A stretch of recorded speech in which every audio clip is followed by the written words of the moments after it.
the New Worshiping Communities world, we are surrounded by people of prayer, people of courage, and people who dare. In hope that they might kindle your own imagination and inspire your own reflections and choices, here are several New Worshiping Community leaders sharing some of the life-giving practices that help them thrive.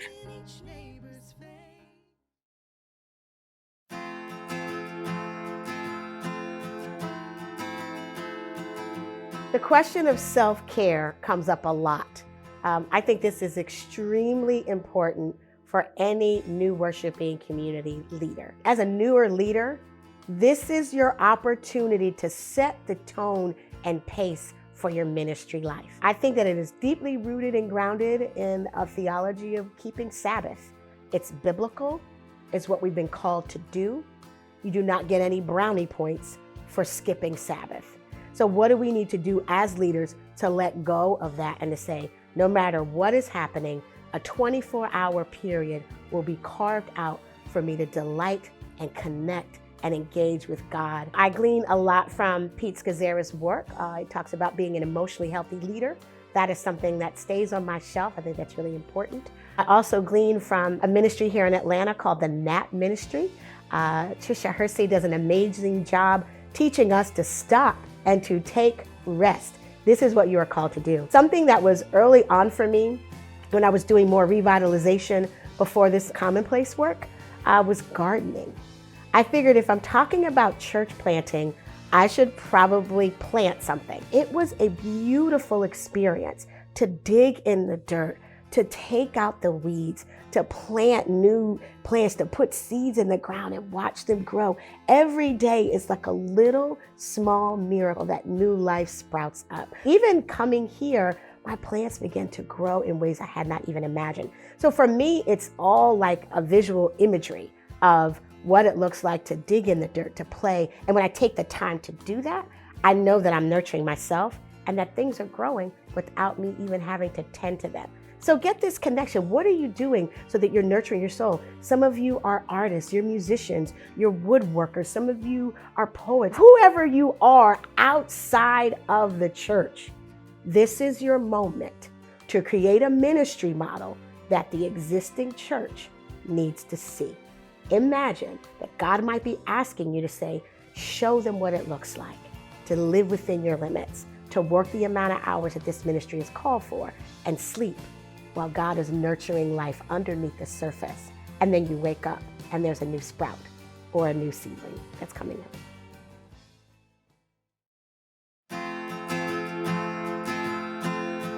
I think one of the most important parts of building a new church is resilience.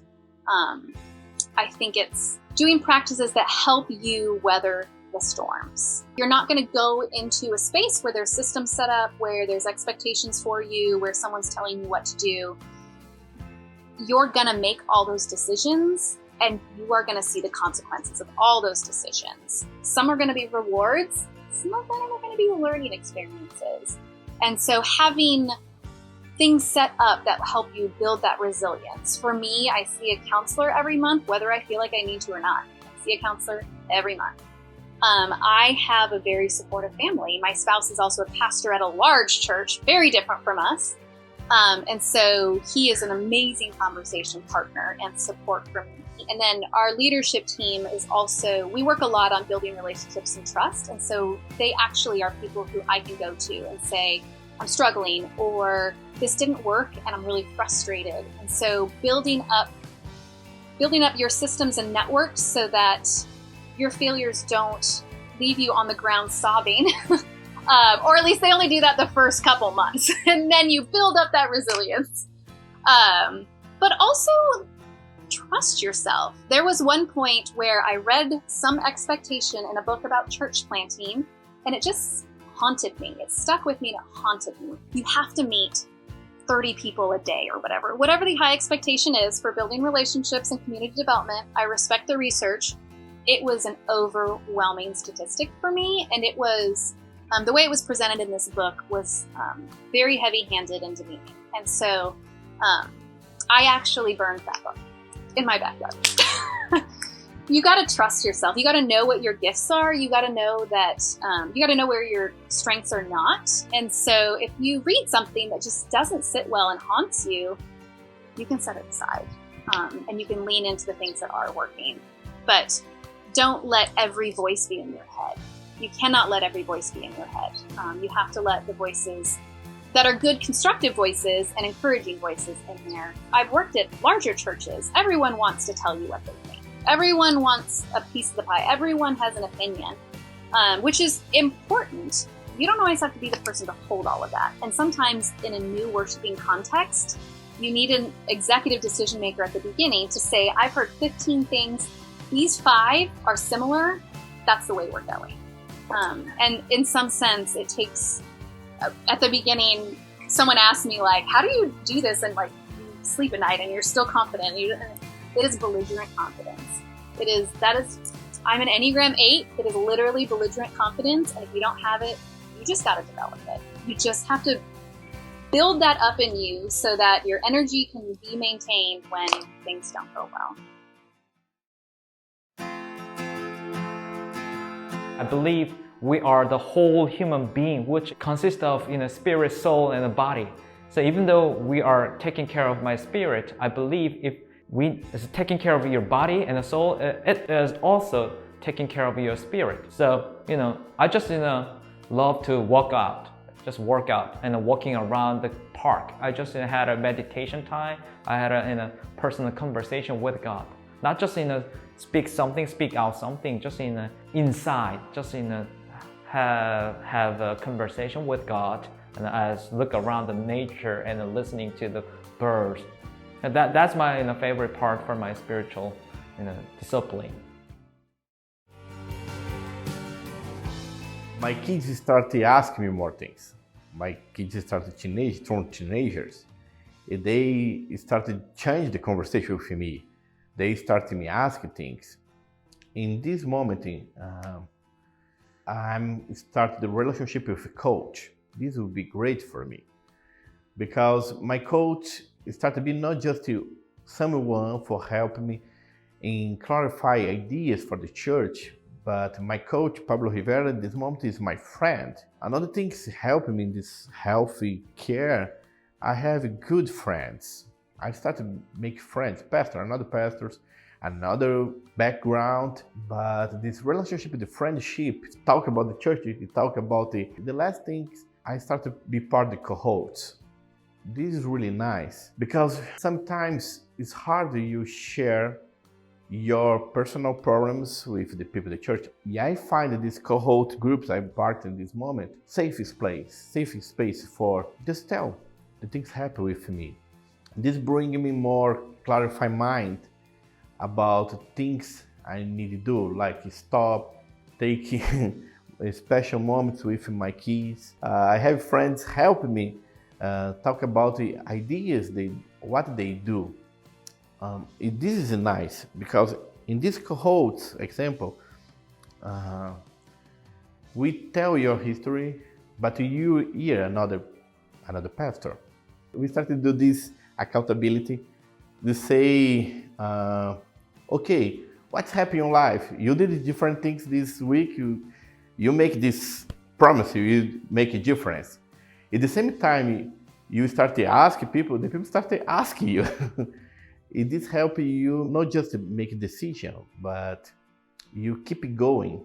When I passed the COVID, I passed this better because my body is more able, more health, because I started to make this little difference in my life. It is happening because I have people around me, not just like me, but care about me, say, Rafael, we need to change this.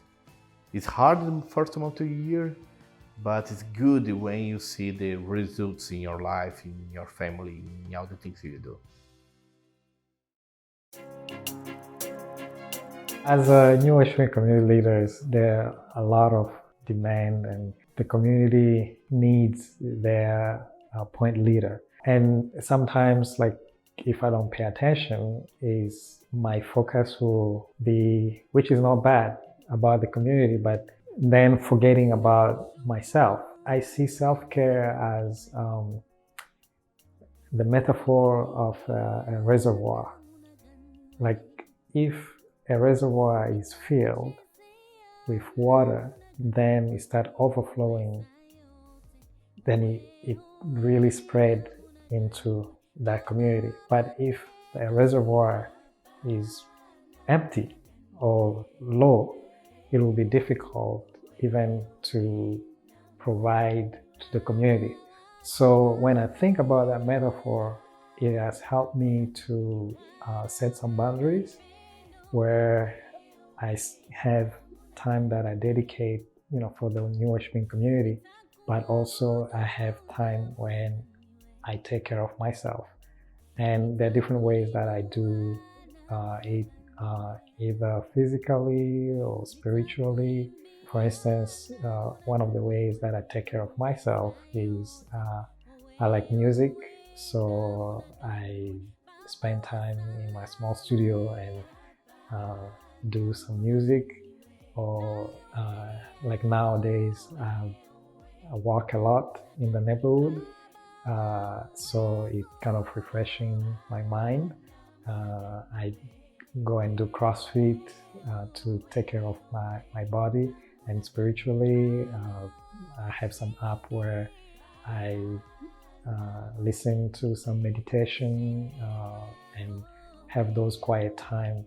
They help me to refresh. And recently I've started also just going away for a day where I'm just by myself, and then when I come back, it just changed how I look at things when it comes to the new worshiping community and as a leader of that new worshiping community. This is something that I came to learn. I remember one day I was so busy, preparing for sermon, doing home visitation. But one day I remember I paused and I said, okay, let me sit down and write numbers of hours that I put during the week when it comes to the new worshiping community, family, friend. And then when I put everything, it was just way over. And then I said, no, this is not sustainable. I'm going to burn out and I'll be empty like that reservoir, and I won't be able to provide to the new worshiping community. And then I started figuring out, like, how should I change? I talk to different people, see how they deal with self-care, even starting from the calendar, like, block sometimes. And when something else comes and I refer to that, if I put it against that, I cannot add one more thing. Those little things, but the more I do it, it becomes a rhythm. And then as it becomes a rhythm, it becomes like a lifestyle. So, and it's helping me to deal with, self-care. Yeah, there are times also as a new worshiping community leader, things may come, 1 week or two, but I don't want to make it as normal. Like those may come, but I need to default back to the way I take care of myself. And it has changed a lot. But it took time to get there.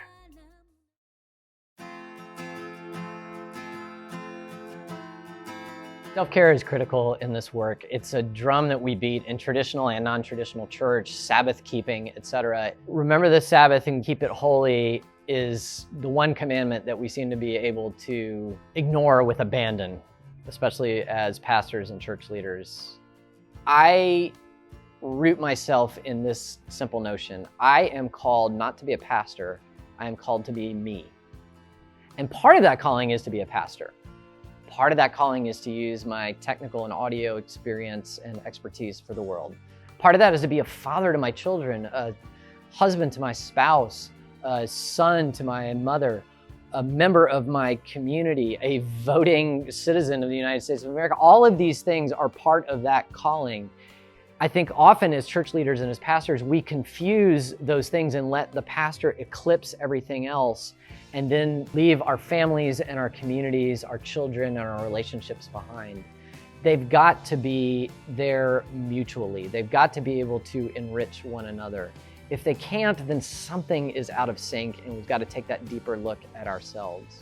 And I think that has given me a couple of things. One, it has given me permission to get like a good night's sleep on a regular basis, to take weekends, to take time with my family, to cherish my children while they're growing up, to get frustrated by my children when they're growing up, to be part of their school lives. It has also allowed me to bring the fullness of myself into these different areas of life, to bring technology into churchy work, to bring the humor that I do through improv comedy into that work as well, to bring the music that I do into that work as well, to not segment these things off into different spheres and to say somehow this belongs over here, this belongs over here. If we believe in the primacy of the Word, the sovereignty of God, and the Lordship of Jesus Christ, that is true in all areas of life, not just some of them or not just one of them. I think spiritual practices are key to that. Daily journaling is one that I do. Monthly spiritual direction. I've been in relationship with a spiritual director for 20 years now. And those monthly conversations with someone that I trust to encourage me and also to hold me accountable, those are the moments where she says to me, where is God at work? Where do you see God at work in this moment? What do you think God is saying to you in this moment? And it's just a moment of rooting me back into these very deeply important things. And if I can't answer that question, I know that I've got some work to do. And part of this non-traditional work of not having a Sunday morning regular community means that I can worship with my family. It's something that I was never able to do as a solo pastor. It's something I watched my wife do for 10 years, was to nurture our children in the pews, and she did it amazingly, and I was not a part of that. And so being able to be a part of that has been such a tremendous gift for me.